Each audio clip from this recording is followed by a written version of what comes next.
Hello, everyone. Hello. Welcome to Spock and Chaos, a journey of thought with Kyle and Leah. My name is Kyle Phillips, and with me, as always, is Leah Clark. Hello. Hi. This episode's going to be covering My Hero Season 2, Episode 15, Midoriya and Shigaraki. Holler. Who would you vote for? Midoriya or Shigaraki? Vote for Shigs. Oh, I think we kind of have Shigaraki in office right now, so I'm going to say Deku. Oh, snap. That's true. All I know, though, is that I'm sad. Why are you sad? I finally had to repeat hats. I've run out of hats. You're repeating hats. Yeah, it took 30 episodes. Oh my gosh. Well, welcome back to this hat. I don't remember it. This is the very first hat I wore. Really? Yeah. Aw. Well, that's so cool. I mean, at least it's a nice refresher for anyone who is just now starting to watch. That's true. They've never seen this hat before. I will say I will never repeat an outfit because I've never worn this shirt with this hat, so that's new. That's cool. I'll repeat an outfit. I feel like I've worn this blue shirt before. I apologize for anyone keeping score. Keeping score. Who's is that? Oh, those aren't signatures. It's lightning underneath. No, these are because when he gets his disc shooter, yeah, they shoot little discs and he can like chain his lightning together.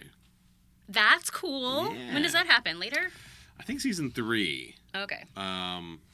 Yeah, because Hatsume makes it for him. Okay. Yeah, that's right. We discussed how Deki evolves like a Pikachu. That's right. So when he's in his Raichu. Well, no, era. that's when he's in his Pikachu era. So right now he's still in his Pichu era. Oh, okay, yeah, that's in right. Season 2. Season 3, he upgrades to Pikachu. Cool. Yeah. But yes, in this episode, Deku and the others continue their training while Iida seeks out hero killer Stain. Like a dummy. Like an idiot. What is wrong with him? It's going to be really hard not to just randomly be like, God, what an idiot. I mean... But we'll get to that point at somewhere. I guess. This could be the whole podcast. Yeah, the whole podcast. Iida sucks. Iida sucks. Just today, though. The League of Villains and Stain end their meeting at an impasse, and Stain returns to Hosu City to complete his mission. Shigaraki and Kurogiri unleash Nomus and Hosu to wreak havoc. This up, we have Show and Tell, Patreon Q's and A's, fun facts and whatnots. We're going to be covering Shigaraki. Yay! And for yet another non-1A fun facts and whatnots, because there's 25 eps. Shigaraki is our 4th not 1A person. That's cool. We have one left. Have we done Midnight yet? I'm just curious. No, I don't think we're ever going to do Midnight. But next episode is our 5th and final non-1A fun fact and whatnot. So the rest of the season is going to be all 1As? All 1As. Cool. But also, so no VA shout-outs. I'm going to be, there's a couple I was able to pick out. There's not a whole lot of new voices. Actually, no, never mind. No VA shout-outs at all. So instead, we're going to do a fun special segment called Internship Draft. What? Cool. What is that? What is that? You'll see. Oh. You're not going to tell them what it is? No. Okay. Poop. Okay. Just to find out. I'm just going to find out. But yeah, anyway, I'm excited for this app. Also, I'm not excited. Because it's just going to be me and Leah being real angry at Iida. Because why? What's wrong with him? What an idiot. Yeah, but it made me really like Stain, though. I think he's kind of cool. I know. I hope Stain kills him. He won't kill him. Because if he was going to kill him, he would have done it. Anyway, we'll discuss. Anyway, here we go. Let's get started.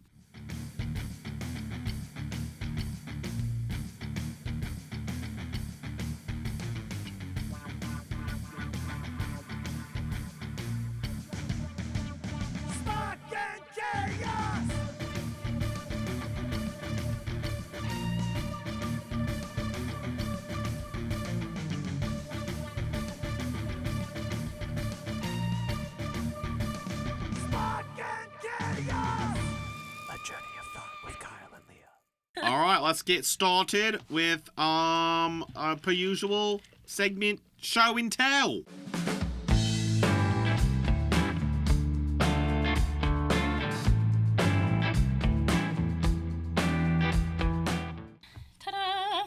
This is a cool piece of art. It is toga, and I think what the intention was to surround her with people she loves. Oh. So she's got Deku, she's got Ochako, and she's got what I thought was Bakugo first, but it is actually twice. Does she love Bakugo? No, but that's what made me feel like, oh, okay, that's the theme, is that, it's people she loves. At first I just thought it was people that the artist loved by putting Bakugo in there, but no. It is her with Twice, and I was confused because he actually has his mask off. And I forgot. Yeah, he normally has his mask on. Yeah, I forgot what Twice looked like without his mask. But he just looks like a dude. He's just a dude. I'm honestly a little upset. What did you think he was going to look like? I don't know.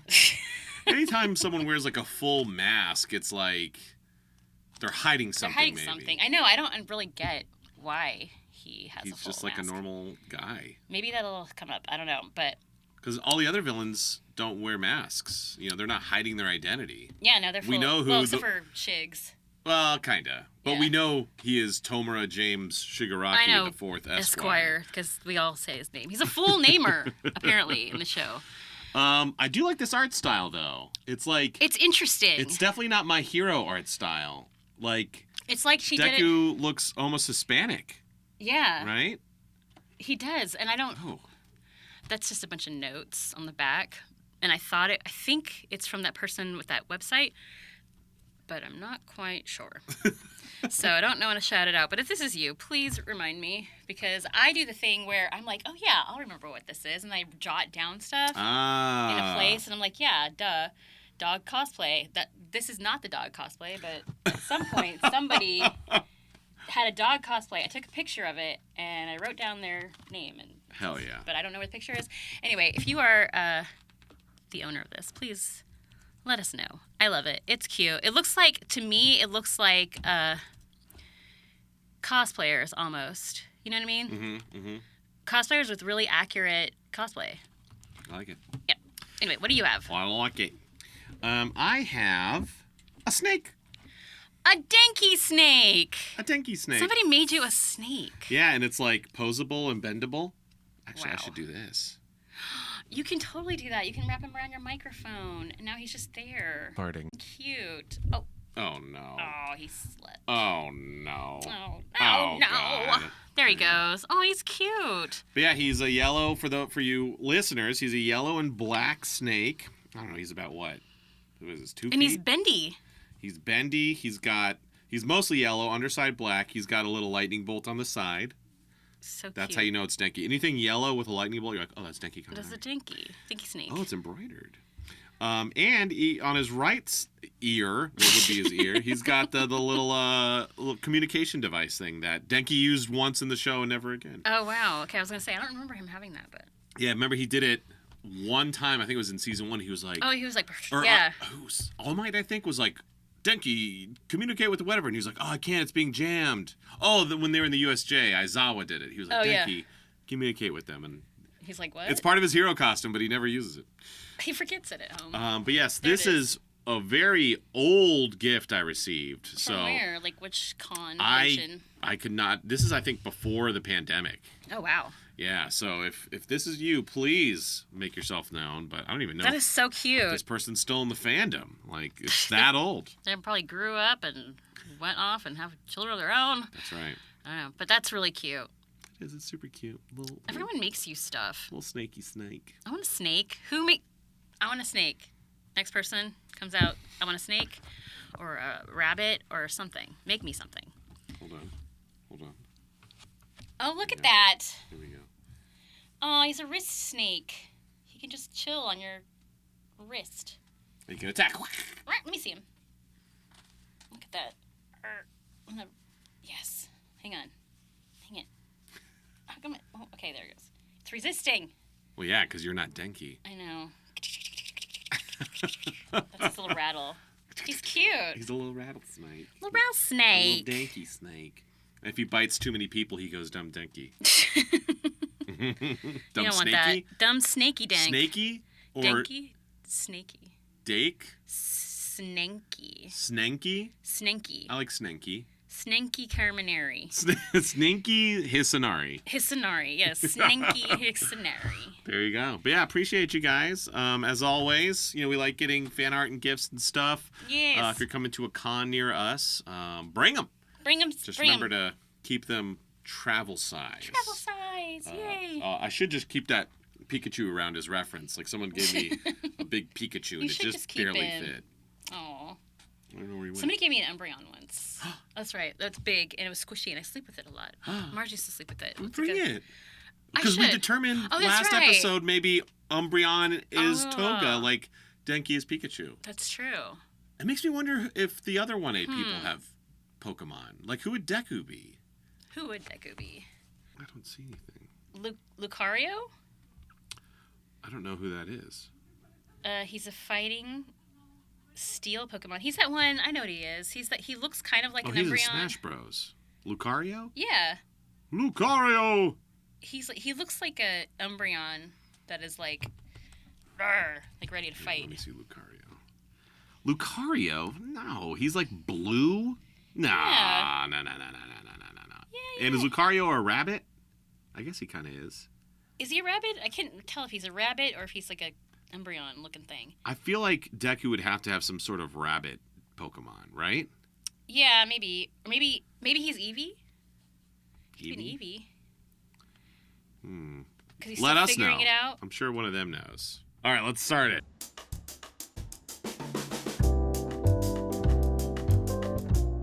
We pick it up from the last episode where Gran Torino is training Deku. Him. Yeah, and he opens up with his arms like... And one of the first things he says is, "Wanna give it a try?" And the way he says it in the read, it was the exact same as, "Anybody want a peanut?" What is that? Anybody want a peanut? Is that a thing? Is that a meme that I don't know? No, it's from Princess Bride. Oh, I haven't seen it in a long time. Anybody want a peanut? Andre the Giant says it. Does he? Yeah, because... Why do you remember that line? Because it's iconic. It is? Yeah, because he keeps making rhymes, remember? And I don't remember what the line is that he said, or that the person before him says. Fezzik says something that rhymes with peanut. Wiener? I don't remember. Peanut. Or he's like, "We gotta keep up," and he goes, "Anybody want a peanut?" It was the same read. That triggered something in my brain. We said, "Wanna give it a try?" Anybody want a peanut? That's so weird that you made that association. I would never make that. That it had a tone to it, like a song, if you will. Like a song. Like a song in the night. I like. He says, "You've got 3 minutes to smash me." Hey. That's what everyone wants to hear. I've got 3 minutes. 3 minutes to smash me. Wait, that's a meme. I got you for 3 minutes. From Spider-Man. I don't know that. 3 minutes to smash me. I don't know. Is it a new meme or is it a... No! It's from the Tobey Maguire Spider-Man when he's in the ring. I commented on this in the pre-watch, but so Gran Torino's like, "Hit me with the smash," right? Yeah. It's like, what if Deku did? What if Deku's like, yeah. And hits him? He's an old man. And what if he killed Gran Torino? Yeah, would he be a villain? Or would he still be a hero? Yeah, that was... With remorse? I get that the whole, when you're training, especially with martial arts, there's no way to, hold back or, do, a simulator. It's all right, you literally spar. And there's things in place that you don't actually hurt the other person, but, I don't know, when you introduce superpowers, it's one thing. It's like when you're sparring and you hit someone in the stomach, you're like, ooh, you just doubled over for a minute. But Deku doesn't know how to use his quirks. What if you were to accidentally hit Gran Torino in the stomach with, max power? Then you'd be like... destroy him. He's like, oh, I killed you. You taught me so well. Look at this. It just, I don't know. And then I know that, so they're all, the two of them are smashing against the walls and stuff. I don't know if they build buildings with different things than they do here in Japan, but that's some strong-ass drywall. Yeah, all you have to do to destroy drywall is just, bump into it. Yeah, and you would be, through the wall. I bet they do make it differently. I know in Egypt, at least, all of the walls are, hardcore. They're cement. Really? Yeah. Ooh, okay, hold on. What do they typically... use for walls in buildings in Japan. Straw, clay. Straw and clay? That's a hard wall. Oh yeah, no, they're thinking of like the, you know, the really thin, like more traditional houses. I mean, something like a hotel. Oh yeah. Whenever I see those Japanese houses, I think of The Simpsons when they're on vacation in Japan and Homer just walks through all the paper walls. There's paper walls? Oh yeah, because they're like that. Yeah, okay. Dude, I don't know. I don't know if I could sleep in Japan. Like if they're like, hey, we're staying at this really old traditional house in Japan and it's those paper walls, I'd be like, hey, cool. I need a box fan. Like I need sound. Like if it's just like silent and someone like coughs. Oh, and you hear them like. Yeah, it's like, how do you have sex? Like, I guess you just don't. You just don't. You're too proper in Japan. Yeah, that's why they're so pent up. Why all their anime is like, you know, that's where they get it all out. They get it all out. I was talking with someone very outside of the industry about, you know, they passed that, or I don't know if they passed the law. They were talking about passing it in Texas. The, let's see, people are calling it like the anti-anime law. Anti-anime law? It was earlier this year, like just a couple months ago. Texas cracking down on explicit content involving minors, whether real, drawn, or AI generated. Texas is cracking down on this? Mm-hmm. Texas is the home of the crunch, of the mecca of all anime. And so it's really weird because it's like, that sounds great, right? Yeah, crack down on that shit. Like, we should be. All these anime like people and anime talking heads are like, oh, this is gonna like, this is so bad, we need to and it's just like, Huh, yeah. Well, how are you? Maybe you guys are on the wrong side of this. Like, I get you want to protect anime, but like, maybe anime should just not be so gross. Maybe we shouldn't like, I don't know, take out your sexual frustrations. We remember when we first started the podcast, this came up, we talked about it, because every time Momo would come up on screen, we'd be like, oh, banned. Yeah, that's true. We talked about this. And freaking Midnight, I mean. Well, no. So she'd be fine, because she's not a minor. Oh. But she's around minors, and she's like sexualizing minors by being like, oh, he likes to, no. I don't know. But yeah, anyway, how did I get on this? I don't know, because we were talking about Gran Torino and Deku jumping around in the walls. We're talking about the walls, and you didn't want to. Oh no, because you didn't want to go to Japan. Yes, because you couldn't have sex, and I was like, well, they just don't. Because, that's why they're so repressed. Yes, and they put all their sexual frustrations in cartoons. Boom. Yeah. There you go. We figured out anime. That's where the trail went. What a tangent. Yeah. Anyway, I guess there's no new news on that. I don't know if it ever got actually passed or not. I don't see how it could. I mean, without, putting a bunch of people out of work. We'll see. So, remember he said 3 minutes to smash me? Yeah. Guess what? He didn't get smashed. Well, no, really, kinda. Well, yeah, so he grazed him, remember, he cut him, and he's like, I haven't actually dodge in a long time. Yeah, he got a cat scratch. How did he get that little cat scratch on his... Cat scratch fever. Like, Deku was, like, running around with, like, barbarian hands, and what's-his-name's got a little baby scratch. Yeah. But the time dilation in the show is very inconsistent. Remember in the sports festival, they'd be like, you've got 10 minutes, and it would take, like, 3 episodes, or it'd be like, 10, 9, and, like, yes, a whole and they're, like, they have yes, in between each second, they each have, like, monologues. Yes. And they're, like, having full conversations.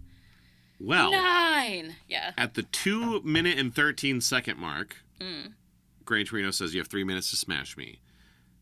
A minute and 43 seconds later, he says, oh, time's up. He didn't even give him 3 minutes. He didn't even give him 3 minutes. That's so rude. I think he was getting worried because he was like, I actually had to dodge. So he was like, oh, time's up. Time's up. And Deku's like, wait, I don't think that was 3 minutes. Yep, sure was. Sure was. He felt scared. Look at that. He got scared. He peed his pants a little bit. A little bit. He needs a catheter. Gran Torino. I don't know. I guess he's not. Yeah, is that when you officially retire? It's like... Yeah, when you can't hold your TT your in stuff your body? when you're doing your thing. Hmm. Look at that. Poor Gran Torino. Poor Gran Torino. And then we jump around to see what all the others are up to. We see Ochako learning karate. Yeah. In Gunhead's dojo, and he says, I don't remember what he says, but then he finishes like this. And she's like, what a cute pose. Yeah, was she saying that about herself? I thought that was funny. I think she was saying it about him. Oh. Because in the last episode, she commented, what'd she say? Like, oh, Gunhead is a lot nicer than I thought he'd be, or something like that. Oh, yeah. And then this time, she's like, he's so cute. So it's like, I wonder if Gunhead celebrates Pride Month, you know? Last episode was very gay. We had a very gay episode. It was. I loved it. I loved every minute of it. And speaking of Pride Month and gay characters, Best Jeanist, we cut over to him. Yeah. And he's all about styling Bakugo. That's right. Yeah, and all the other guys in the agency are like, oh my god, like, perfect. His hair looks great. He looks amazing. Yeah, Best Jeanist is like, we're going to make you look to make you camera fabulous. Ready. Snatched. Make him look snatched. So it's like, all right, Best Jeanist representing, you know? Let's do it. He's fabulous. But yeah, like Bakugo says, I'm in the wrong agency. I do like, though, I wonder how many prints Cliff has signed of Bakugo with his combed hair. Oh, right. Looking styled. Yeah, I like it. I like styled Bakugo. I wonder if he has that print. Does he have that print? He should. He should if he doesn't. He should. Clifford. Fourth Kind, we learn, is the name of Jason Douglas's guy. He punches the poop out of Kirishima and Tetsu for bringing him cold tea. And it's so weird because he said punching them with their quirks, or because of their quirks, punching them is very satisfying. Yeah. I thought that was kind of interesting. It's weird because it's like, it's a chicken or egg thing, right? Did he punch them knowing that they have those quirks, so it's no big deal? Or does he punch everyone, and just because they had those quirks, it was extra satisfying because he could punch them extra hard? I think that's what I got. So he punches teenagers. Oh, shoot, yeah. Uh-oh. Why would he punch them? He was just like, you idiots. That's a weird response. Called them dense idiots. Not very chivalrous. No. And also, why are we hitting students? I'm very disturbed now. Because if other students didn't have those quirks. This is why... What happens? What happens? Yeah, if this is in America, they'd be like, after the week... Fired. They'd be like, hey, how was your internship? And they'd be like, oh, he punched us. Yeah. Fired. Gone. Or not even fired. Well, canceled. Yeah, he's a pro hero. Yeah, canceled. As he should be. You don't punch kids. You don't punch kids. Especially for some minor transgression as serving cold tea. Like, what? Like, where are we? Come on. Are they interning to be your personal slave? Like, what's happening? Yeah, that was you didn't fix my tea, therefore I beat you. That sounds pretty dark. Mm-hmm. I don't like it. Speaking of personal slave, then we cut over to Uwabami. Oh, Anastasia Munoz. Anastasia. Where Momo and Kendo are just her assistants. Yeah, basically. like while she's like taking photos and being fabulous. Mm-hmm. I like her. Momo, however, like Kendo's like, this sucks. Like she's very out of her element. She wants to learn how to be a hero, but Momo is like the natural personal assistant. She's like, this is part of the thing, the training or whatever. Yeah. Yeah. That's where Momo belongs. Let's just leave Momo there. Yeah. That'd be great. I think she deserves and deserves to be Uwabami's permanent personal assistant. Yeah. Keep her from doing weird with her skin. Because that's just gross. Yeah. Although Uwabami, she would probably take advantage. She'd be like, oh, I can't find my pen. Momo. She'd be like, make a pin out of your finger. Like, what? Ooh. That's gross. Oh, wait, okay, so Momo's quirk, she has to know the molecular structure of the thing she's creating. Could she'd be like, oh man, I need some coffee. Could she, like, produce, like, a mug filled with coffee? I think she would have to. She's like, ah, it's all spilling. Can you imagine how gross that would be, like Dark My Hero style? If she's, like, forced to, like, follow around this famous lady, and then she's like, Momo, I haven't had my coffee today. And Momo's like, Poop. making a skin cup, and then she has to like, I don't know, puke coffee out of her face. Like, how does that work? Yeah, she's just like, it's dripping coffee off of her. And then it's like right here on her arm, and then Anastasia comes and she like takes it and she like pulls it from her arm to drink it, and she's like, that hurts. Oh yeah, the skin rips. Yeah. Yeah, no, because Uwabami would at some point, yeah, she would like, it's like comes out like half formed. She's like, it's coming, and she's like, I need it now. And she would pull rip it off of her. Oh my gosh. And it wouldn't even rip, it would just like stretch. And it would hurt. And Momo would be like screaming, like, I'm not done yet. That's so gross. That would be gross. It would make Dark Hero Academy even darker. Yeah, it would. I like that. That'd be cool. Momo is so gross. But then it just makes her a sad character and Uwabami like a villain because she would just. So essentially, we're describing what's the movie with Meryl Streep and Anne Hathaway.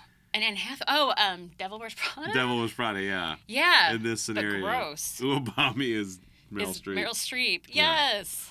Hell yeah. That'd be so funny. That would be great. I like it. I'm trying to think of what the weirdest thing that Uwabami would ask for that would be like weird for Momo to. I mean, a mug of coffee would be weird. It's really gross. Because then, and then Uwabami would drink it.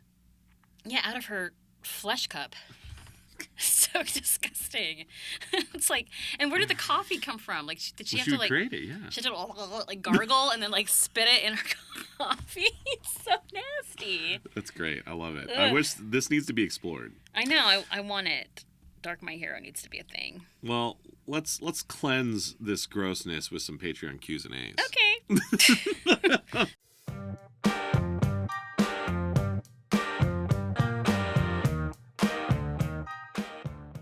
All right, from Jacqueline wants to know, for both of you, which pro hero would you want to intern with? Or if you had to choose a student to mentor, who would it be?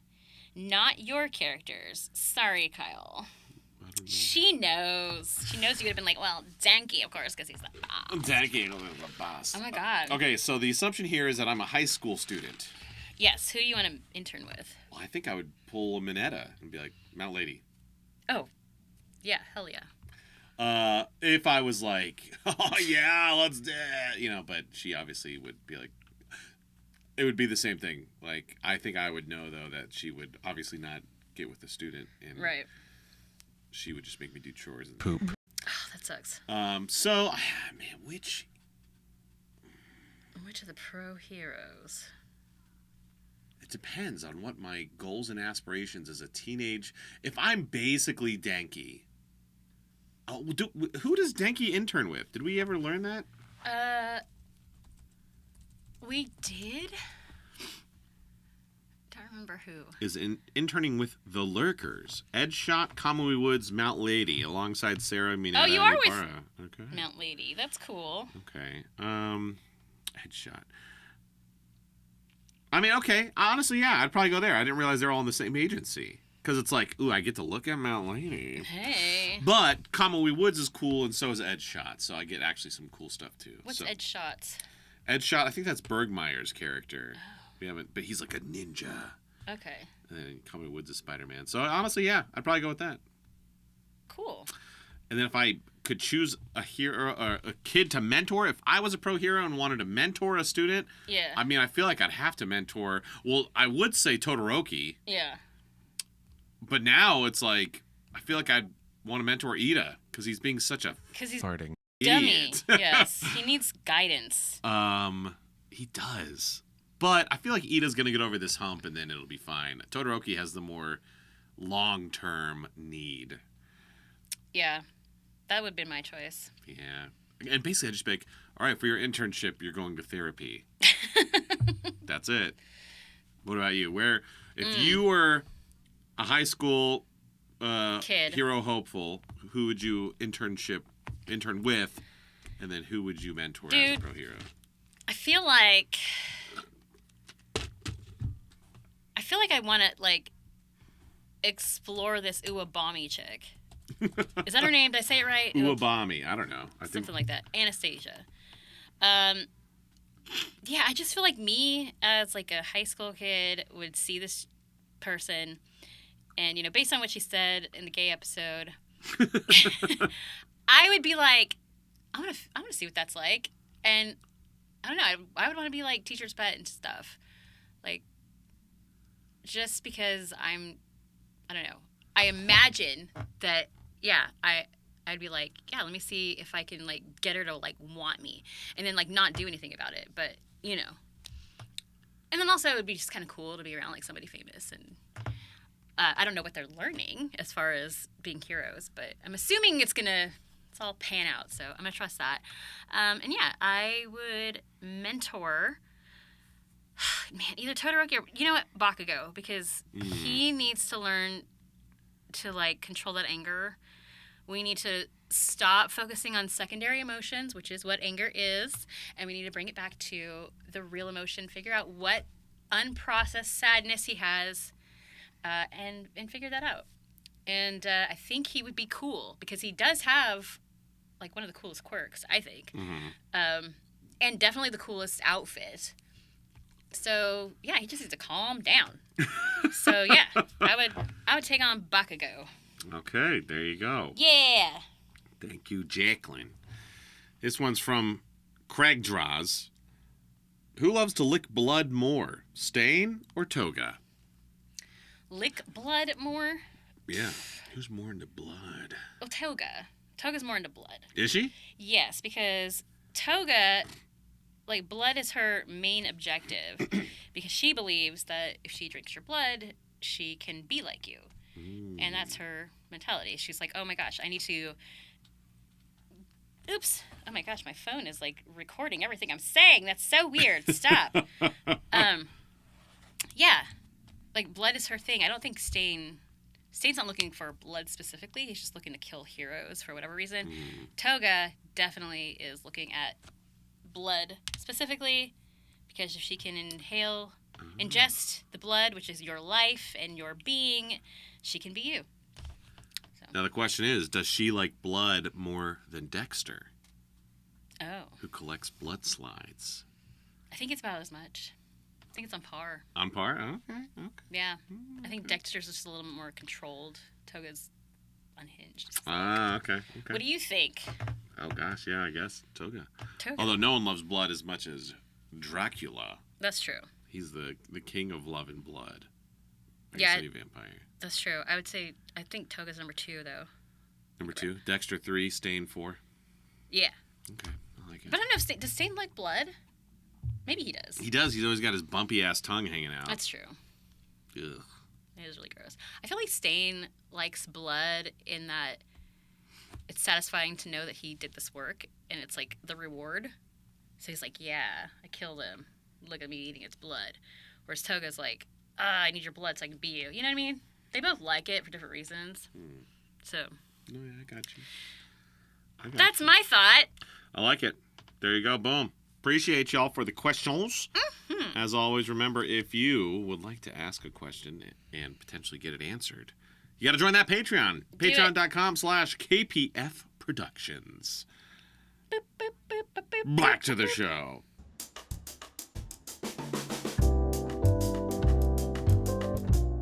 After kind of getting a little, hey, smorgasbord of here's what everyone else is doing with their agencies, we cut to All Might talking with the cop dude, Alejandro Saab, about Nomu. Oh, yeah. We get a little bit of lore, and we learned that Nomu was this huge-lipped blonde dude. Oh, yeah, that was funny. Like, really huge. Why are his lips like that? No one else has lips like that. I thought, I had a vague understanding of Nomu, and I thought that it was completely lab created. Like, hey, here's this creature that we've created. I didn't realize it was a guy that they morphed into. A Nomu. I thought so too. I thought it was just like a little creature in the wild that we fight every once in a while. A Nomu. Look, there's another one. You know. This is fast forwarding a little bit, but we see like 3 more Nomus later in this ep. So it's like. Each one of those, I guess, is a guy. I guess so, because they also said Nomu-like creatures. Mm-hmm. So they're not really Nomus. I don't know. It's weird. And they all are they all are bird-like. One of them had wings. Another one also had a beak, but one of them didn't look like a bird at all. One of them had like a brain sticking out. They all, yeah, that's the common thing. You know it's a Nomu because you can see its brain. Sticking out? Okay. Which that's is how you just know it's a Nomu. weird. It's, I don't know. That's like that's so vulnerable. When you're you're playing a game, you're like, where's the boss's weak point? And it's like the big red thing right here, or whatever. It seems odd, although it is in line with Shigaraki's whole video game thing, but it's like, hey, let's create this super powered creature. It's like, it's almost like they were like, he's too powerful. We need to give him an obvious weakness. Okay, let's expose his brain. Yeah. Let's make him ultra vulnerable. Like, this is where Snipe could just be like, like right there. Oh, cool. All right, he's dead. Yeah, exactly. Why doesn't Snipe just do that? Why do we still have Nomus? Where's Snipe? I know, where's Snipe? Well, like, I feel like Snipe needs to be used more. He's just... He does. I think he just makes it too easy, though. You know what I mean? There's no conflict anymore. That character? I don't know. I think they realized, though. I wonder if they realized their mistake, and that's why they're like, Snipe, sneak him off to the side. Because, a lot of people, like, I love Lord of the Rings, and people are like, oh, why did they just have the eagles fly, Frodo into Mordor? And it's like, because the eagles would be tempted. Like, to eat him? Huh? To eat Frodo? No, to grab the ring. Oh. Like, people forget that the One Ring is powerful temptation. Like, and that's a long flight. Somewhere along the flight, the eagle could just be like, you know what, let me see this ring. And then that's it. They only trusted Frodo because hobbits are the only creature that was shown to have resistance to the ring. Really? Yes. Cool. And so when people say dumbass poop, like, why didn't they just fly Frodo to Mount Doom? It's because the eagles would have been tempted. Damn. But, so it's like, I wonder what that is with Snipe. It's like, why don't they just have Snipe anytime there's any sort of villain attack? Like, okay, for example, like, we're jumping forward a little bit, but Shigaraki is up high on this building and he unleashes these Nomus, right? Mm-hmm. Snipe, I wonder if he could just be like, oh, who's that guy up there? Oh, that's Tomura James Shigaraki. Okay, he's gone. Like, I don't know. I feel like you could have a separate, like a non-canon My Hero movie. It's just called Snipe, and it's just a series of incidents where it's like any of these fights that Deku and the others get into. It's like, what if Snipe was there? Right. It's just like bring Snipe. Yeah, like one of the big ones. The fan favorite is season 4 with Overhaul, and it's like Overhaul's like and Snipe's just like, okay, he's dead. Really? Yeah. Oh wow. Like Snipe would just kill anyone. He could kill Overhaul. Yeah, you're right. Yeah, like one for all or all for one. He'd be just like, oh no, okay, he's dead. We just need a Snipe. So that's why he's not in there as much. I guess. It'd be too easy. I want that movie. I want the just What Snipe. If movie. My Hero Academia, Snipe. Non-canon. And it's every single incident in My Hero if Snipe was there. Yeah. And he just like walks up in the screen like... and then walks off. That's it. That's all he does. Yeah. He snipes and he's out. He snipes and he's out. Like the movie Heroes Rising, the whole thing is like this super powered guy. I think it's Johnny Young Bosch voices him. But, like, a lot of his stuff is he just walks really slowly, and he's, like, all this electricity and stuff's going on. But, yeah, Snipe could just shoot him in the face. And then be done. It's like, you guys... And they forget, Yeah. I feel like they're not... They're like not taking it for granted, or they are taking it for granted. Yeah. The Snipe could just do it. Snipe would just do it. I want that. I want Snipe. I want that, too. I think that'd be really funny. Movie. It would be great. What if? It would be really fast. What if? It'd be like a fast-forward thing. Boom. It needs to be made. Yeah, it does need to be made. Where was I? Oh yeah, they're doing the exposition, learning us about Nomu. It was a guy, but All Might. And so I feel not like I'm cheating, but like I do like. Well, I've never seen the show. I know bits and pieces of what's going on. So I feel like the audience isn't supposed to know that who All Might is talking about is All for One, and it might not be, but I'm pretty sure that's who he's talking about when Alejandro's character is like, it seems like, because he said there's 4 quirks in that guy, and that's Nomu. He has 4 quirks, so there's someone out there who can like collect and distribute quirks. Oh and yeah, All Might's like, oh my god, he's back, and I'm 90% sure they're talking about All for One, but does All for One do that? Like he distributes quirks? I think so. Yeah, he because he can sense. Like steal quirks and like hold on to them or something. Yeah. I'm not 100% sure. I'm probably close, but not quite. I remember reading something like that and being like, wait, that's my quirk, but it's not. So it's got to be something different. Yeah. Yeah. If you can steal it and assign.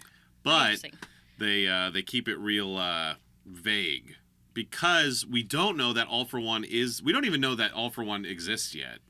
Technically. Yeah. We just know that there's this disembodied voice on this monitor talking to Shigaraki, and we know that that's All for One because it's John Swayze. Right. And we in general know who All for One is. But we haven't heard. I mean, we've heard the Doctor too. Mm-hmm. Oh yeah, we haven't heard him since though. Yeah. We haven't? I don't think so. We heard him again. Okay, maybe that was John Swayze. Yeah, I don't think we just heard him that one time. Stoddard. Yeah. But yeah, so we learned some stuff there. I'm like, ooh, they're setting the stage for some more villain stuff. I can't wait. It gets so good when there are villains, you guys. Speaking of villains, we cut to the bar. And so the last episode, Stain, Portal Dude brought Stain into the bar to talk to him and Shigaraki and All for One on the monitor. And it ended with Stain was like, "Oh, you guys aren't who I thought you were." And he starts to unsheath his knife. Cut to this scene finally. Shigaraki's on the ground. Stain's on top of him. He's got a knife in one shoulder. And Shigaraki... No, he doesn't have his arm. He has his knife or something. Well, I think maybe Stain's just holding back. And he at some... So Stain... And then Kuroguri, Portal Guy, is cut.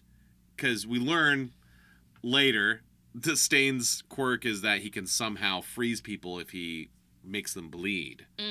So he did that so between that last scene and this one, jumps over to Portal Guy, cuts him, he can't move, bests Shigaraki, gets him on the ground, and then is like, "I'm about to kill you." And then Shigs grabs the knife. Yeah, that's when he grabs the knife and disintegrates him. He's like, "Look." But like Stain could have easily killed both of them.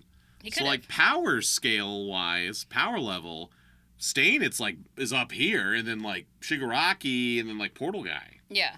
I thought Shigaraki was like kind of like on the top, like the top dog. Oh no, but he is Stain. not. Stain is we all like stem from the Stain, from what I can tell. Because Toga eventually, when she's like a fangirl, like she just loves Stain, and that's why she wants to be in the Elite Villains. So she can be a villain, like Stain. Like Stain. Yeah. Man, yeah, Stain's a badass. He's a badass. He's cool. I didn't realize how controlled he was also. I really enjoyed that. Yeah. Like, he's not so unhinged. Like, he's not just, like, out there, like, slashing everyone. Like, you're a villain. I'm not. He, like, has reason. You know what I mean? Like, he, like, heard them out and then decided, you're not who I thought, therefore I will, try to slash you. But he, like, was willing to talk it out and, like, hear it. Yeah. And then he has that moment with Iida, which further confirms that Stain is cool. He's got control, man. He does have control. That. But yeah, Shigaraki does get out of Stain's grasp because he disintegrates his knife. But then Shigaraki drops yet more game talk. He said, because he's like, that was my last wound. I was gonna finish healing. And he says, we don't have a healer in our party. Oh. Which is fun. A little game talk there. Yeah. And then he's like, send me back to Hosu City. So he's like, I don't want to be in your group. And I guess he's just like, I'll deal with you later, bye. But then Shigaraki and Kuroguri show up on that whatever rooftop he's on. This is when we see Stain's gross ass tongue. He's so like, gross. It's just all like super bumpy. Why bumpy. is it bumpy and nasty? Why do we got to do that? I don't know. This is gross. It is gross. I guess they got to make him as scary and like, ugh, as possible. Yeah. No nose, weird tongue. No nose. Constantly hunched. Like, let's just make him gross. It's gross. Okay, before we get into the Iida talk, let's do our special segment for the ep, the 1A character draft.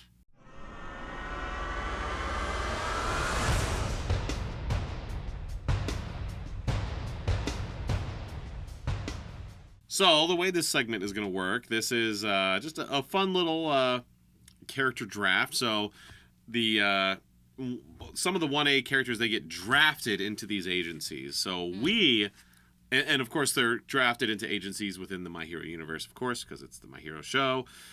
So we are going to pick 3 characters each.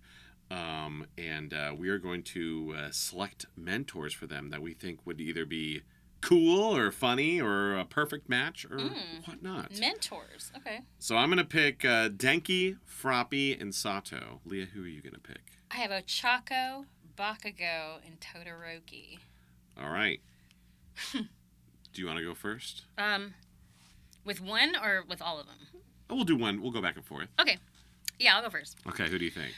So for Bakugo, I'm going to choose Oprah Winfrey. Because we just need to talk. We need to figure it out. He needs a space to feel, safe to talk about his issues. But he also needs somebody who's like super real, who's going to be like, okay, but wait, let's call you out, but gently. And I feel like Oprah would do that. Okay, I like it. I like it.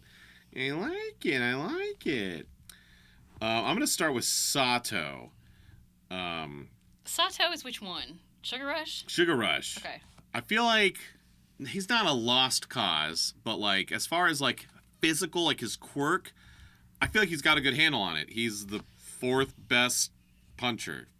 Like he's not going to be as strong as Deku. He's not going to be as strong as Death Arms. He's not going to be as strong as All Might. Like he's there. He can help out. He's strong. I think he should go with a mentor who would really give him that solid plan B, which is to open his own bakery. Okay. So I think he would want to intern under Emerald Lagasse. Oh, that's cute. Because I love that. Sato's a cool guy, he's got some flair to him, so I feel and like he loves sugar. And he loves sugar, and Emerald would teach him how to get that like bam, Emerald had the bam thing. Yeah. So he'd teach him how to like, okay, you're a baker, like you've got your recipes, you're cool, and then you got to have your flair, whatever your thing is, to really get people to watch your stuff. And so I think Emerald Lagasse would really that would be perfect. He would love that. Yeah, that's really fun. Yeah. Aw. All right, who you got next? Well, Todoroki, along the same lines. I said Dr. Phil. Because he needs some tough love about, like, come on. This isn't about you. This is, about your dad. This is about you. This is your quirk. You need to let that go. He needs just, like, let's just slap in the face. Like, what is going on, mister? And then if he doesn't agree, then he needs to be sent to the 2-year rehab in Texas, which is what Dr. Phil does with all the contestants. Oh, really? Yeah. There's a rehab out here somewhere that Dr. Phil contestants go to. Yeah. Oh. For, like, drug issues or something. Yeah. Yeah. I didn't know that. So that's where Toad Rokes is going to end up. Old Toads. Old Toads. Speaking of Toads, my next is Froppy. And Frops. I'm going to send Froppy to the fictional mentor of Master Splinter. Master Splinter? Because if Master Splinter can take these teenage turtles and turn them into badass ninjas, imagine what he can do with a frog. Poop. Because, like, Froppy has one of the best quirks in the show. Like, which is frog? Which is frog, but, like, she can spit acid, she can boom, she's got tongue, she can jump high, she can swim good. But I feel like I don't know, I feel like she could turn into a supreme badass if she had someone who could be like, hey, I know about your weird anatomy. I'm going to teach you how to fully utilize it and become a badass warrior. Like, can you imagine if Froppy with her cool quirk knew how to, like, super fight? Yeah. She'd be badass. And so that would be really cool. Splinter would teach her. Splinter? Master Splinter. I love that. He would... That works. He would turn her into, like, a... She's already super cool, but he would turn her into a full-on badass. Okay. Because she doesn't... She's one of the most mentally even keel. Like, she's chill. She's got the personality, which is fine. Like, she can deal. Yeah. Like, so she would just turn into a badass. Easily Master Splinter. Master Splinter. I feel like Ochako. I love her personality. I think she's great and sweet and wonderful. And I feel like she could do so much more. Like, I love her, gravity, anti-gravity thing, whatever. I feel like I'm thinking, Dumbledore. Hogwarts. I want to send her there. Okay. I could see her, learning how to do more with that gravity quirk versus just, oh, here's some rocks. Now they're on you. And I think she can learn some more stuff. I think she can handle it. I don't feel like she should be limited to just one thing. So quirk plus a little magic. I think Ochako would love hanging out at the Hogwarts. Would love hanging out. She would be great. Can you imagine? It's like Harry, Hermione, Ron, and Ochako just running around. Little wizard outfits. I love it. She would be a Hufflepuff. I guess she would have to be a Gryffindor if she's hanging out with the friends. Right? Isn't that how that works? Anyway. I don't know. Ochako's going to Hogwarts. Okay. Yeah. Finally, my boy Denki. Where's that dude going? So, with the mentorships, it's like, the idea, like Ochako, for example, goes to the Gunhead Agency because she's got a good grasp on her quirk, but she wants to learn how to fight, because she learned, like, in that fight with Bakugo, if she actually learned technique and stuff, she might have done better. So it's like, where is Denki lacking? Well, Denki has the strongest quirk in the show. His electricity is insane, right? Mm-hmm. And eventually, he learns how to control it, not go dumb Denki. So he's got a his quirk is no problem. His fighting style, he knows how to fight. He's a ranged fighter. Mm. His problem is his confidence.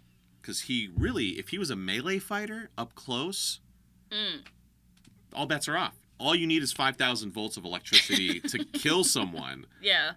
And he can produce 2 million. So if he was just like, boop, with 10,000 volts, dead. That's true. Shigaraki's like, he's like, oh, okay, you're dead. It's almost like Snipe in a way. Yeah. But Denki could get up close, and actually he could shoot him from far away. Like, Denki could, like, rule the My Hero universe. He really could with his bzzz, yeah. But he's a little bit of a scaredy cat. Aw. So I would send him to Tony Robbins. Who's that? Who's Tony Robbins? You know Tony Robbins? No. Or really, honestly, any of those, like, self-help confidence guys, Where he's like, just to, like, make him, feel good about himself. Yeah. So he's like, yeah. He just needs to feel good about himself. He just needs a confidence builder. He needs a confidence boost. Pumpkin. Yeah, so that's who Tony Robbins is. Yeah. I think the joke... and like Family Guy, I think, did a joke about Tony Robbins where because he has like a huge smile, and in Family Guy he just goes, Tony Robbins hungry, and he just eats people because he has a huge because mouth. He's huge. Huge smile. I can't think of any other people like that. Who are some other people like Tony Robbins that are like mentors, like confidence boosters? Usually they send... motivational speakers. That was the word I was looking for. Usually they send those kind of kids to, like, those brutal camps and make them, put up tents and, skin a cat and, do all that stuff. Yeah, I would just send Denki to the Boy Scouts. Send him to the Boy Scouts. Like the harder version of the Boy Scouts where they have to, like, climb uphill. I just send him to boot camp. Boot camp. Yes. He needs to go to boot camp. There you go. Or prison. Like Prison Mike. Or, you know what? Honestly, a kind of like brighter side of this is I would send him to go paint with Bob Ross. Because Bob Ross was a drill sergeant. He was? Yeah. Bob Ross was a drill sergeant. Yeah. And when he left the military, he started painting. He started painting? Mm-hmm. That's bizarre. Really? And that's the message, like the Four Horsemen of like awesome is like Fred Rogers, Mr. Rogers' Neighborhood, like love your neighbor. I don't remember who the other two are, but Bob Ross is love yourself. Aww. And so Denki, he'd be like, Bob Ross. Like we, because maybe I approach this wrong. Like you don't need someone to be like, hey, shape up, like da da da. You just need someone to be like, hey man, let's paint. Yeah. And like you did really good. Good job. Good job. Yeah. I did good. Pat on the head. Pat on the back. He needs that. I love that. Denki and Bob Ross. Hang on, let me... sitting in a tree. Oh, yeah. Oh, this is... Yeah. So it's Bob Ross is Be Kind to Yourself. Mr. Rogers is Be Kind to Others. Steve Irwin is Be Kind to Animals. Aww. I don't know who this guy is. Be Kind to the Earth? Who's that old guy in the top right? I have no idea who... Oh, wait. He looks familiar. that is. Kind of the Earth. He looks familiar. Who that boy in the top right? Oh, David Attenborough. Okay, yeah. Oh, be kind to the Earth. I love that. Anyway, yeah, that's what I love it. I'd send Denki to go intern with Bob Ross. I like it. Little Denki. Little Denki. Just painting away. Yeah. That's cute. There you go. Well, that is the character internship draft. Hope you guys enjoyed. I love it. That's a good one. I like that. I love a good draft. And now let's talk about Iida.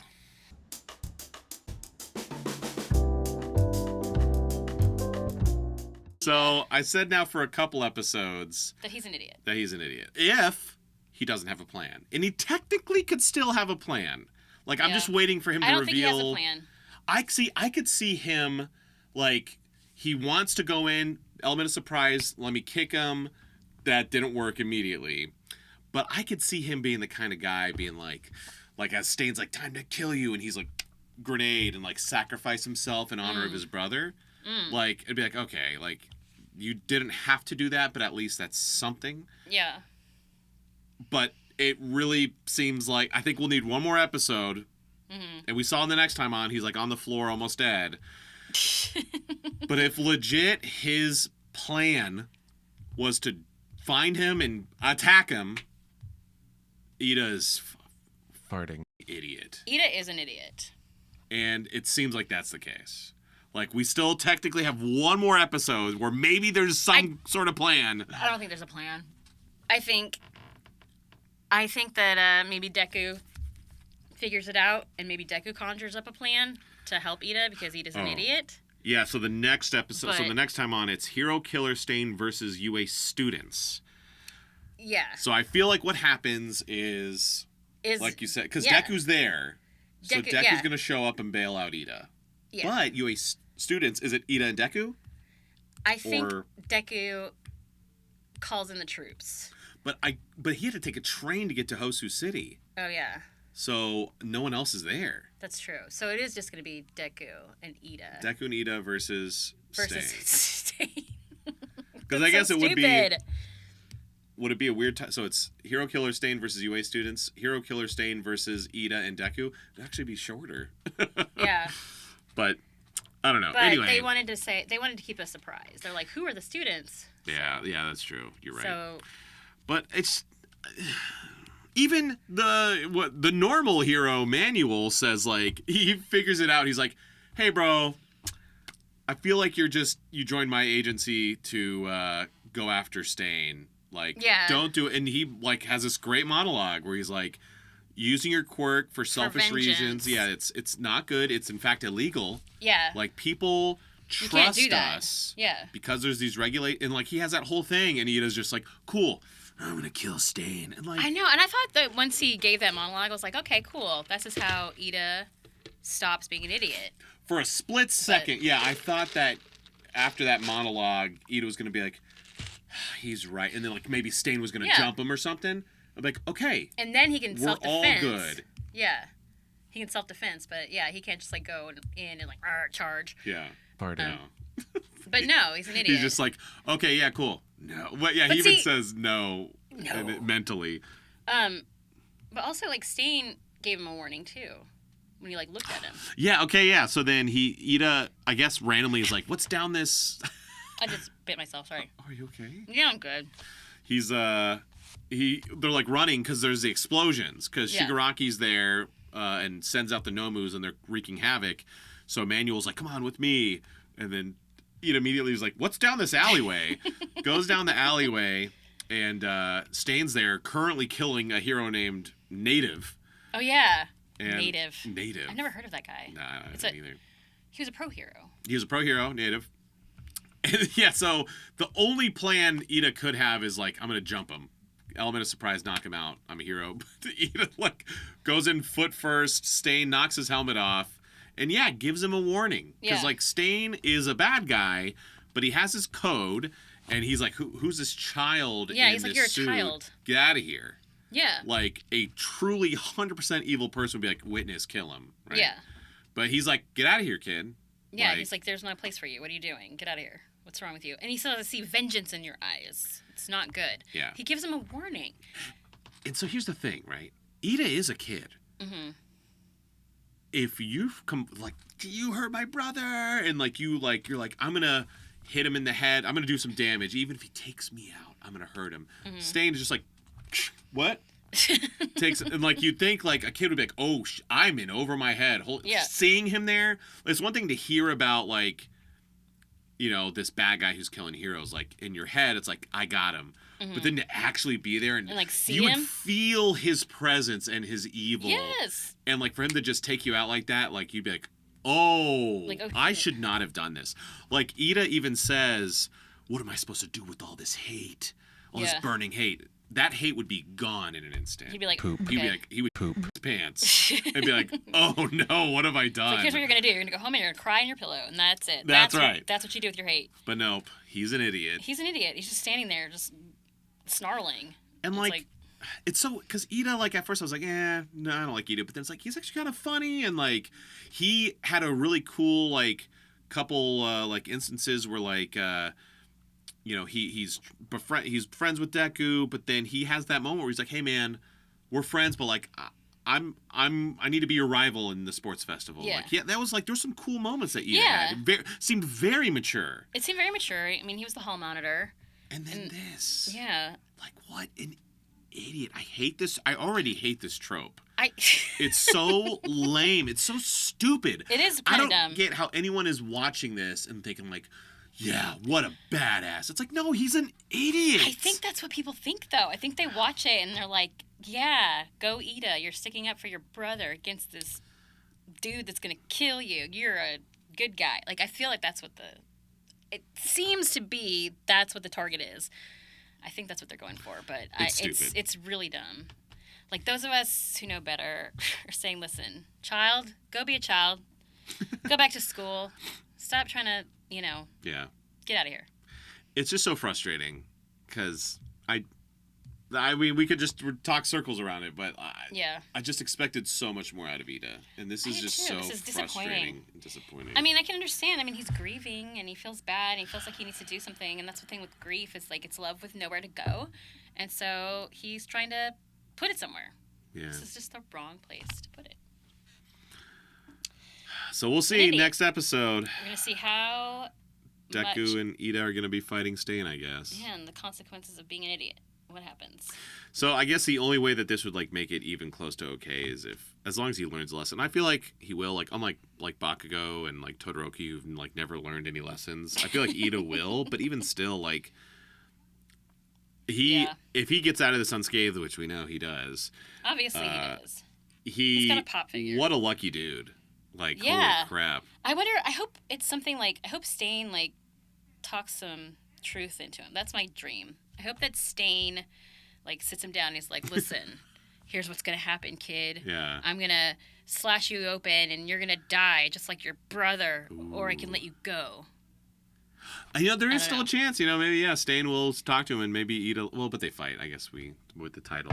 I don't know. I guess. Maybe they do fight. That's stupid, though. Because he would just lose. Iida would lose. Like, his quirk is that he runs fast. Yeah, his quirk is that he runs. I mean, you're supposed to run. That's what it is. He runs? No.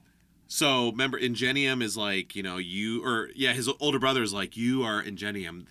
He's the fast hero or whatever. Yeah. I feel like Iida is gonna like realize something and then go get help.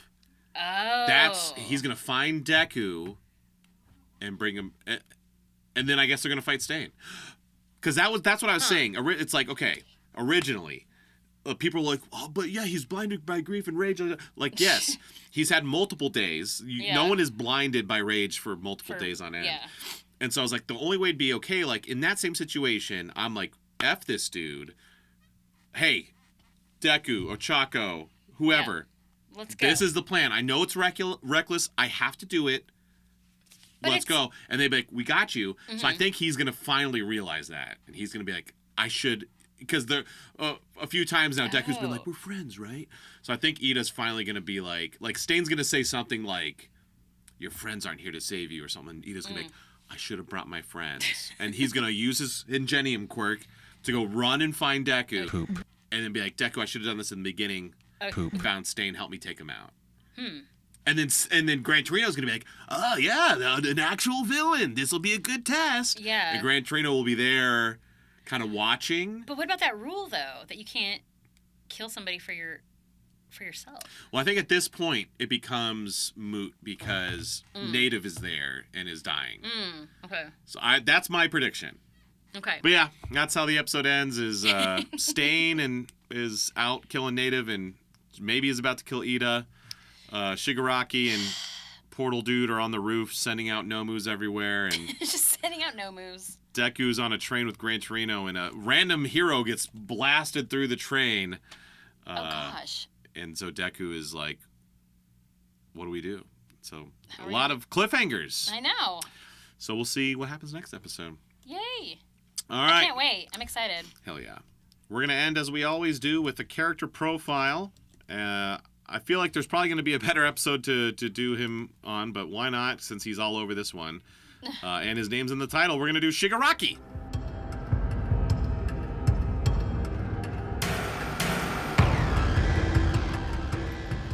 He's a strong one. I mean, he is the main villain, right? He's pretty dope. He has 2 6 out of 6s, which is pretty rare. Who was the other person? I don't remember who the other person was. But his power, 6 out of 6. Wow. That's pretty cool. Decay. Speed, I feel like, is a little... Well, we did see him move really fast somehow. His speed is 4 out of 6. I was going to say it's a little high, but we do see him move fast at the end of Season 1. Technique, 5 out of 6. Sure. Wits, 5 out of 6. I feel like it's a little high. He doesn't seem like a smart guy. He seems smart. Come on. And you know what his bonus 6 out of 6 is? What? Hands. Hands? Yeah, just hands. Because he has 6 hands? I don't know how many hands he has. And then his popularity polls. Okay. He is in all of them. 19th.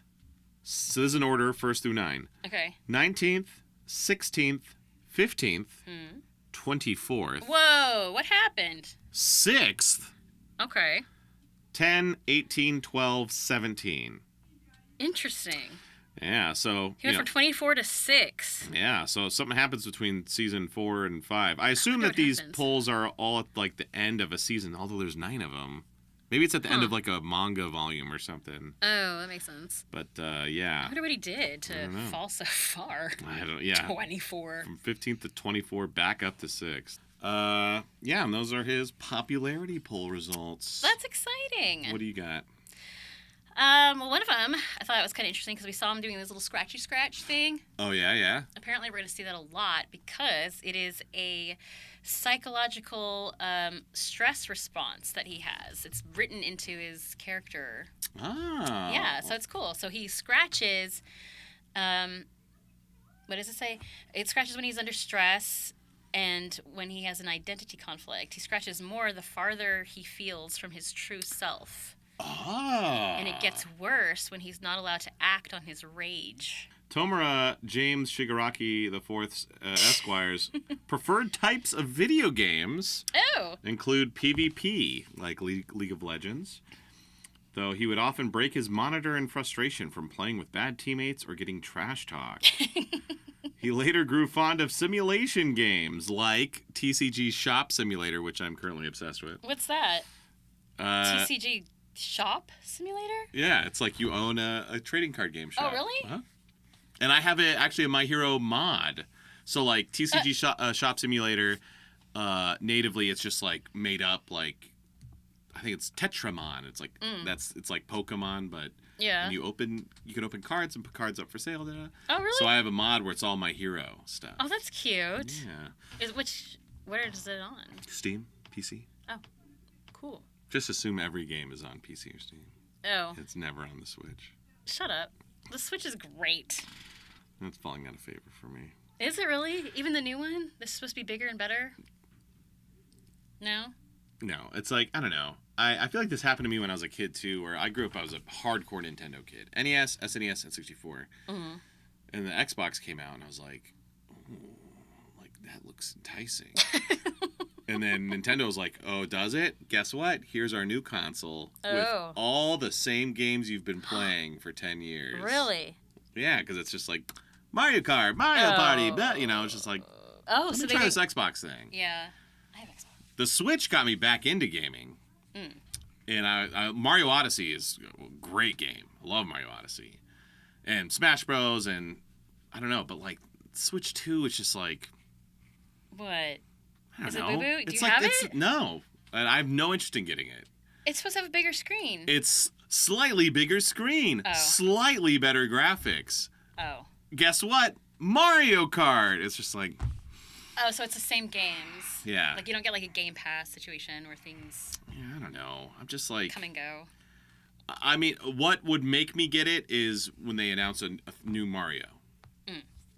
But at this point, I'm worried it's going to be like Mario Odyssey 2.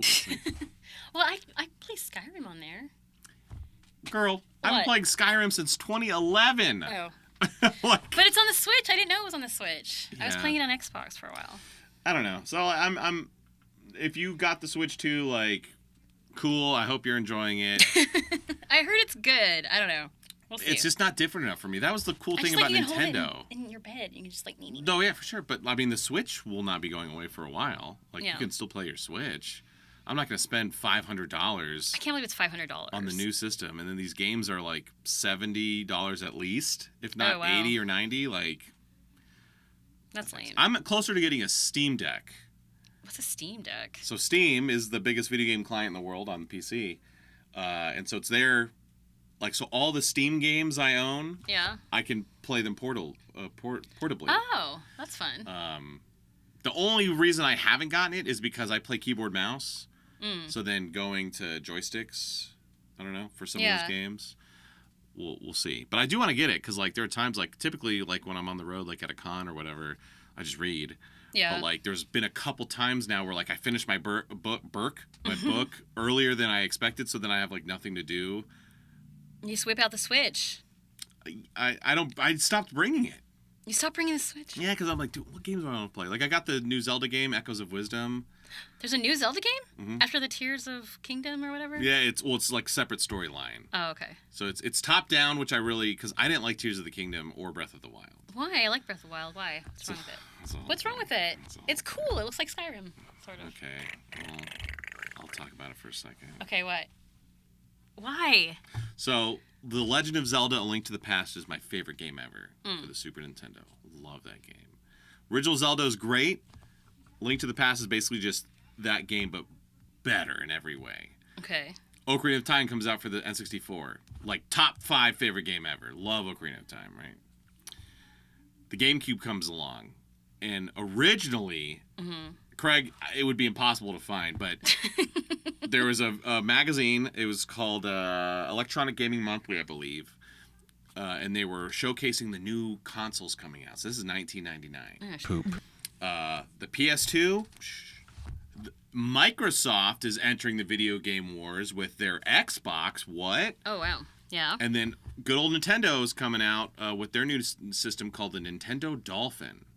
Dolphin? It looked like a sleek black DVD player.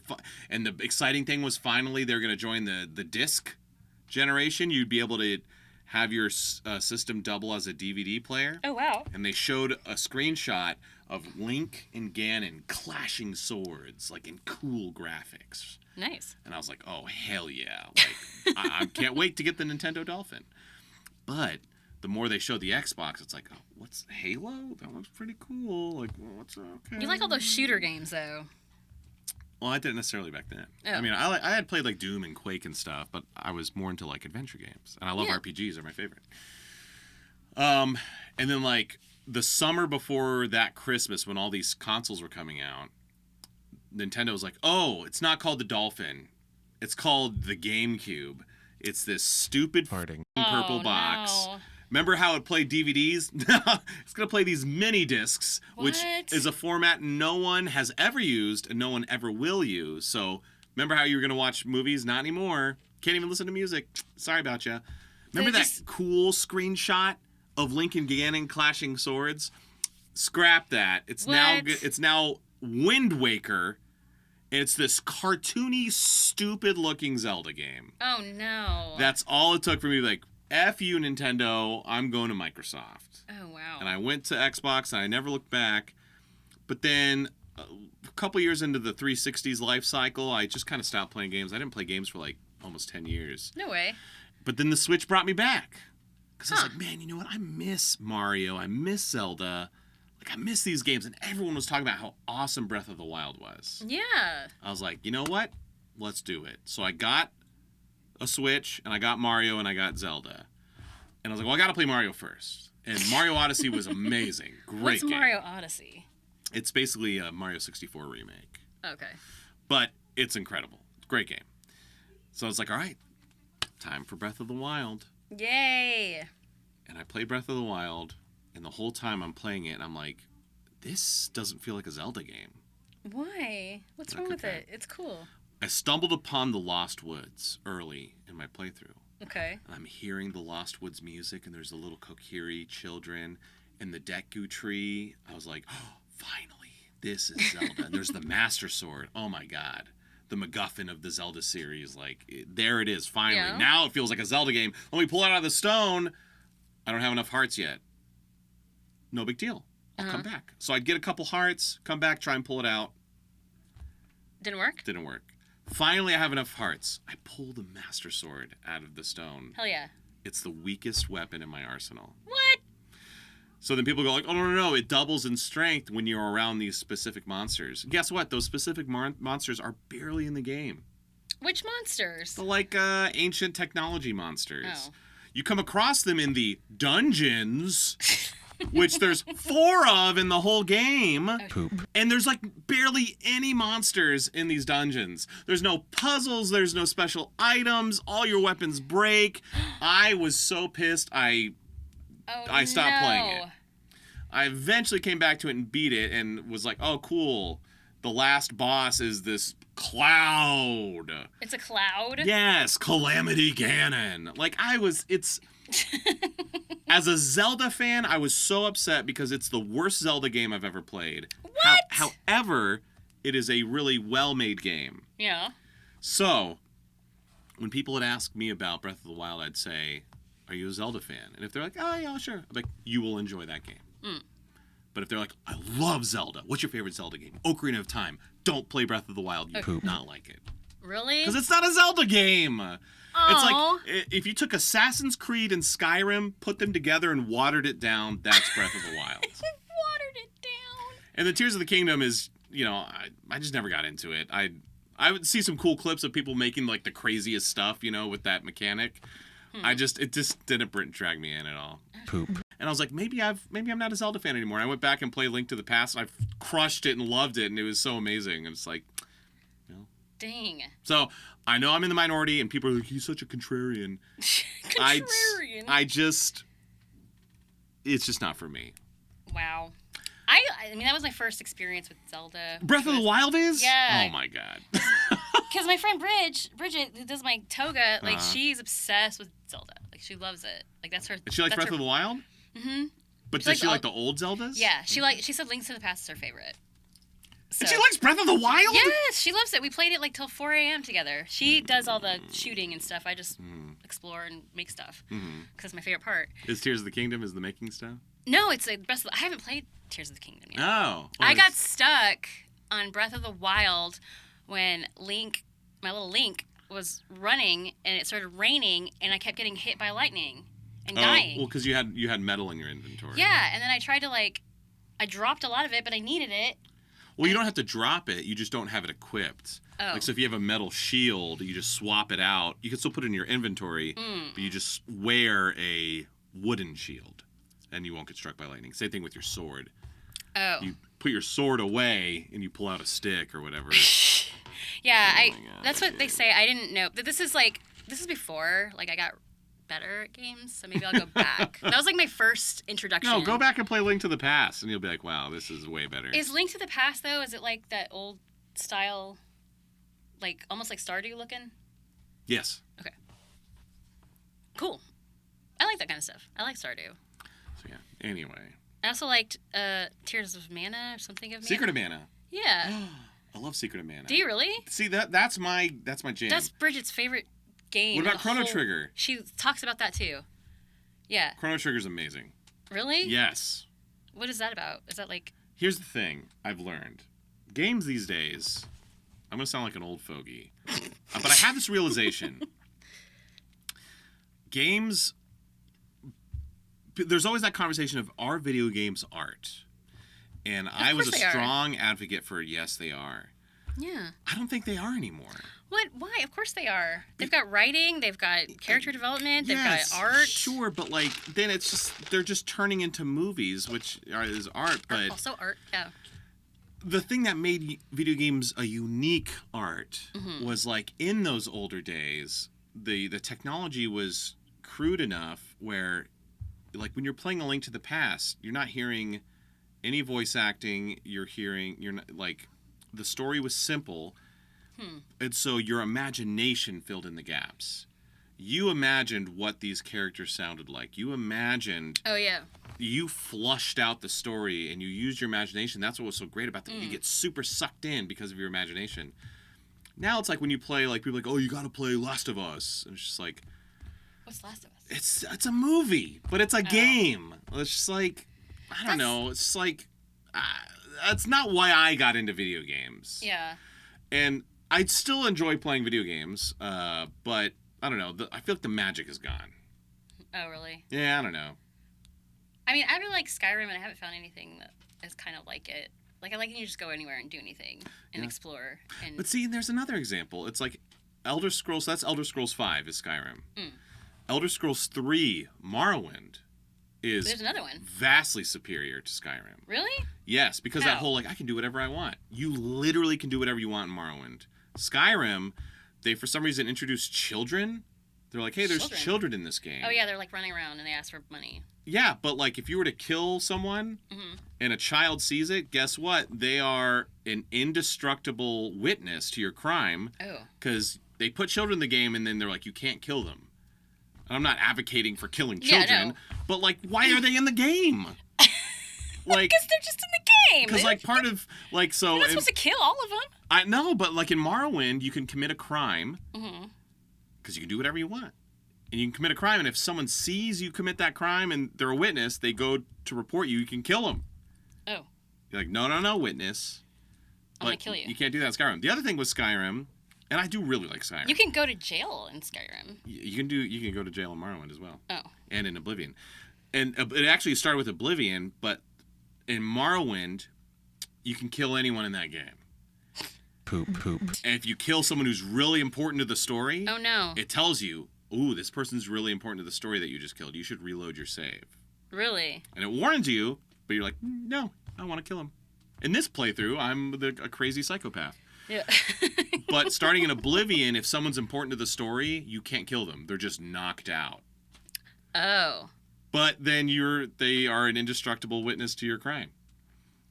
Weird. It's frustrating. And then starting with Oblivion, there's level scaling. What does that mean? So in Oblivion, you can beat the whole game as a level 1 adventurer. Oh. And so when you're storming the Oblivion gates and you're level 1, you're being greeted not by the strongest enemies in the game, but by rats.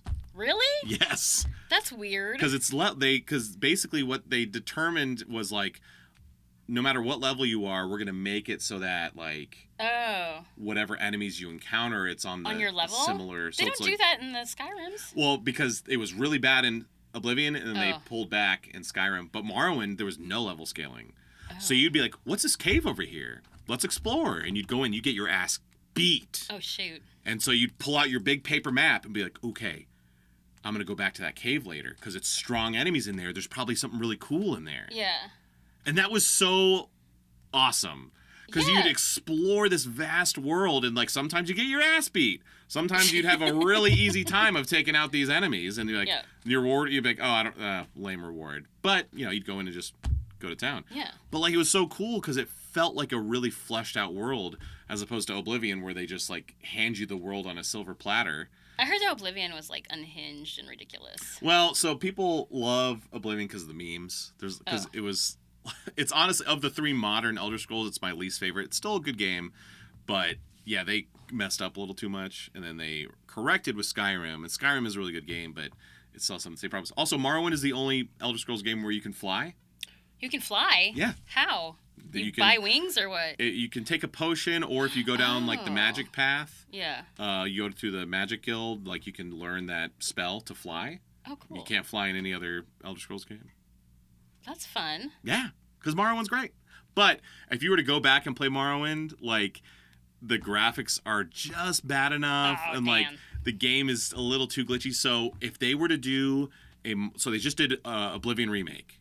Oh. And it's like, I'm interested, but also it's like, that was my least favorite of the 3. If they did a Morrowind remake, oh my god, I would be all over that game. Really? Yeah. Because here's how I know how good Morrowind was. It was on the original Xbox. It was so glitchy, and the load times were insane. That sucks. You'd be playing for like an hour and a half, and then the game would just all of a sudden have this error, and you'd lose everything you just did for an hour and a half.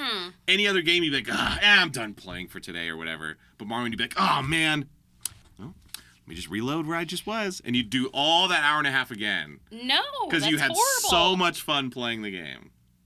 Really? Yes. I get so frustrated when like I don't quick save and then I get killed and I'm like I have to go back to wherever I was. I can't. Well, Morrowind taught you to have multiple saves. That's like now anytime I play any game, I like save across multiple files. It's because of Morrowind. Yeah. See, I'm trying to do that. Every time I beat something, I have to quick save because I don't want to do it again. Yeah. I don't like fighting stuff. And then like Skyrim, like my little weapon of choice because I need it is like that big old thing. Mm-hmm.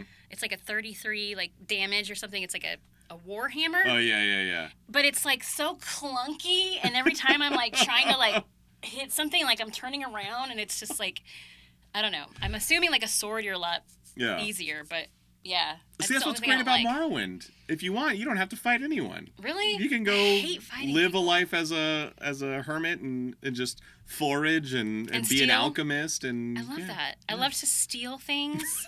It's my favorite. Like I crouch and I steal. Yeah. I crouch and steal. It's my favorite thing. And I also I like the caves because I like that there's like an ending. Like you just go in and you kill everything, you loot their stuff. That's my favorite. I don't know what I'm doing in there. Like I know there's like quests going on that I'm supposed to be. There's a dragon that I'm supposed to fight. I can't handle it. And every time it's like my little arrow keeps guiding me back to try to fight this dragon. I'm like, no, I don't want to do it. I want to go elsewhere. That's another great thing about Morrowind is like Skyrim, it's hard to get fully immersed because you literally can get to the point where you're just like, let me follow the arrow. All right, let me fast travel here. What's the arrow? Okay, I've done the thing the arrow wants me to do. I love that, the arrow is the god of Skyrim.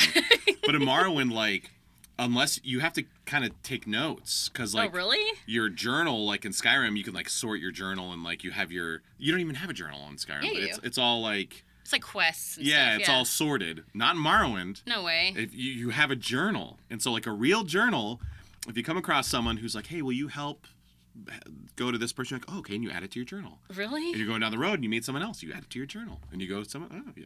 So you're like, wait, what was I doing? And you go back through your journal and like be like, oh yeah, I'm doing this. That sounds frustrating to me. Well, because it requires full immersion. I don't know if 38-year-old Data 4 Kyle has the time and patience to play Morrowind. Right. I would hope that I did, because I did. Like, that's one of my favorite games ever. Oh my gosh.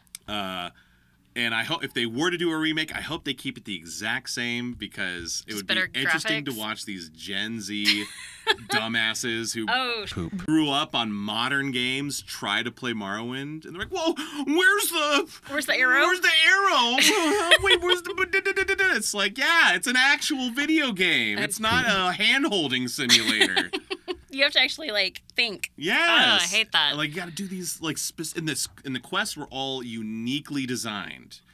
Thing about like Skyrim that's when they started doing the like auto-generated side quests. Like the thing about Skyrim, it's like it's infinite play. Yeah, it's great.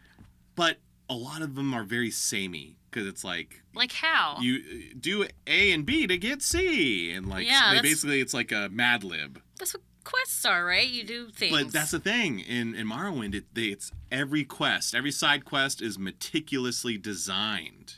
Oh snap! So there's not infinite amount, but they all feel very different and unique. Oh, that's cool. Yeah. So that's not the case with Skyrim. Yeah, you gotta go. It's like go fetch, basically. Skyrim. Go fetch this. Bring it back. I'll give you a reward. Go fetch this. Talk to this. Yeah. And I don't want to make it seem like I'm poo-pooing on Skyrim, because Skyrim is by far better than many games that have come out in the past 10 years. Poop. But I'm surprised it's as old as it is. I thought it was more It's because they just keep re-releasing it. Oh. Because they're like, everyone's waiting for Elder Scrolls 6, and they instead just keep releasing Skyrim. And then instead of Elder Scrolls 6, they're like, here's Elder Scrolls 4 again. Why? Like, why do you re-release it? Do they, like, improve upon it or, like, add things to it? Or is it just... I don't know. They're just here like, it is. It's still here. Here That's it is. weird. Let's make some money. That's weird.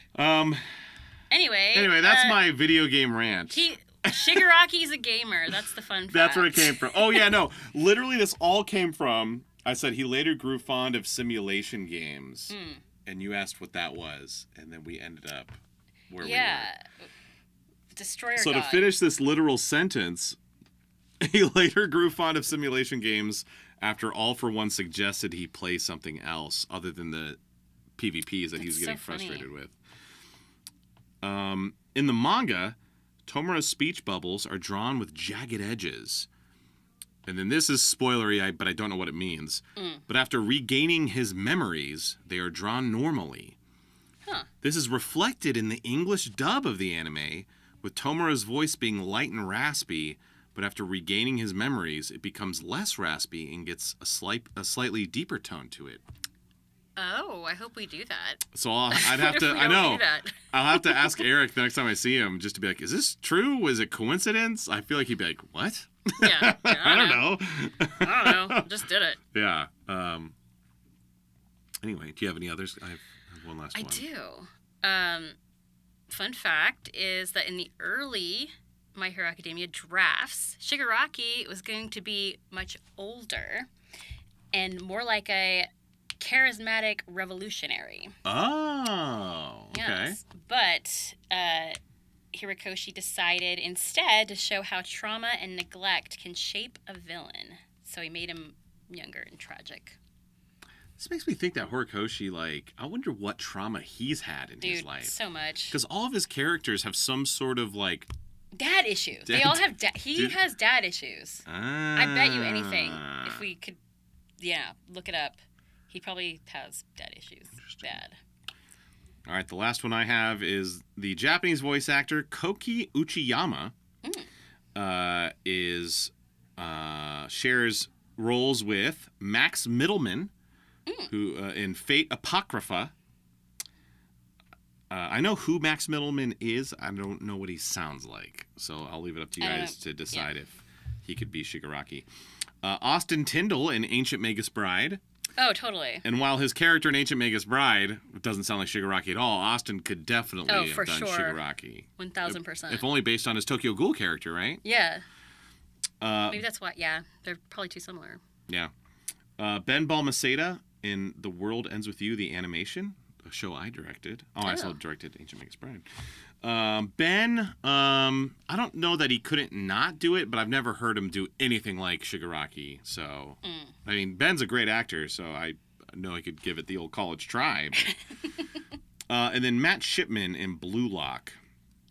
Matt Shipman? Yeah, Matt, I don't know if Matt could do it. Like, he sounds too youthful. He is very youthful. Again, he's a great actor. I'm not saying he couldn't do it, but I've never heard him do anything like that. Yeah. So, I don't know. I think it would be an interesting take because with Eric's voice as is, he obviously sounds creepy and awesome and amazing, but I don't get the 19-year-old.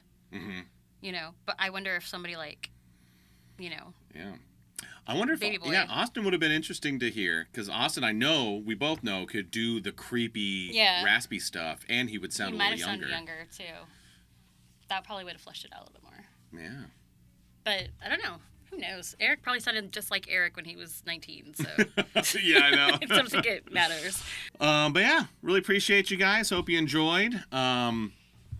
We will. I'm excited for next episode when we learn if Iida actually has a plan, or more likely he actually just does not. And but we're gonna get a good fight between him and probably Deku versus Stain. Yay! So next episode's I going can't to be wait. a It's lot gonna of fun. be Stainerific. Stainerific. Where can the good people find you on the socials and in person? Let's see. You can find me on the socials, Leah Clark VA, anywhere I might be on the socials. And then in persona, you can find me at in Gadsden. I think it's Alabama. Gadsden? Yeah. July 26th. Mm-hmm. And let's see. Then I will be at Superstar Anime in Virginia, August 2nd and 3rd. And yeah, there's some other stuff. I don't have the full list. Those are the things, though. Those are the things. Those are the good ones. You can find me, Kyle Phillips Fun, everywhere. TikTok, Blue Sky, even though, man, I haven't looked at my Blue Sky in forever. Hey, is Blue Sky still a thing? I guess. I don't know. Oh, my gosh. I don't know what I did. Instagram primarily, but also Twitch. Twitch.tv/Kyle Phillips Fun. 3 nights a week. Tuesdays, Thursdays, Sunday nights at 9 Eastern, 6 Pacific. Tomorrow night, I'm streaming Red Dead Redemption 2. Still on that horse. I think I'm a little over halfway through the game. Wow. If you are a Tier 2 or 3 subscriber on Twitch, you're going to be playing Call of Duty Black Ops Cold War with me on Friday, doing some prop hunt. That's fun. And then this Sunday on stream, I'm doing karaoke. I'm going to be singing some karaoke. What are you going to sing? I don't know. I think it's going to be a viewer-decided thing. I'm excited. I'm going to go in there. Hell yeah. But in person, I have almost all of July off, but starting the first weekend of August, I'll be in the Chattanooga, Tennessee area at FarleyCon. FarleyCon with Christopher Waycamp and Monica Rial. I will be the next weekend in Madison, Wisconsin for Madison Comic Expo. Weekend after that, Fan Expo Chicago, my first time ever in Chicago, whether for a con or otherwise. Never been. Cool. Going to a Cubs game. I'm very excited. And then the weekend after that, to complete my 4 in a row, Fan Expo Canada in Toronto, August 21st through the 24th. I will be a little late to that first day on Thursday, but I will be there all weekend. I hope you guys enjoyed, and remember you can listen to this as you are right now on Spotify, TuneIn, Apple, everywhere. Most people listen to it on Spotify, and I do look at the Spotify comments every once in a while because I know how to do that, but if you've been commenting on like Apple or TuneIn, I still don't know how to do that. So sorry if you're like, why hasn't he answered my comment? It's because I don't know those platforms at all. Oops. Well, yeah. Sorry. But I hope you guys are enjoying it. If you are listening and you want to watch us and like see the show and tell stuff, make sure you go to the YouTube, youtube.com/@SparkandChaos. We also have a Spark and Chaos TikTok and Instagram. So you can go check those out as well. And yeah, I think we should start a thing where if you come to us at a convention and you're cosplaying as like Denki or Toga Cho or whatever, Toga Choco, we're going to put you on our Spark and Chaos Instagram story. That'll be fun. That'll be so fun. Yeah. Do it. But yeah, I hope you guys enjoyed. We'll see you guys next week for a fun stain fight. Woohoo! Can't Spark? wait.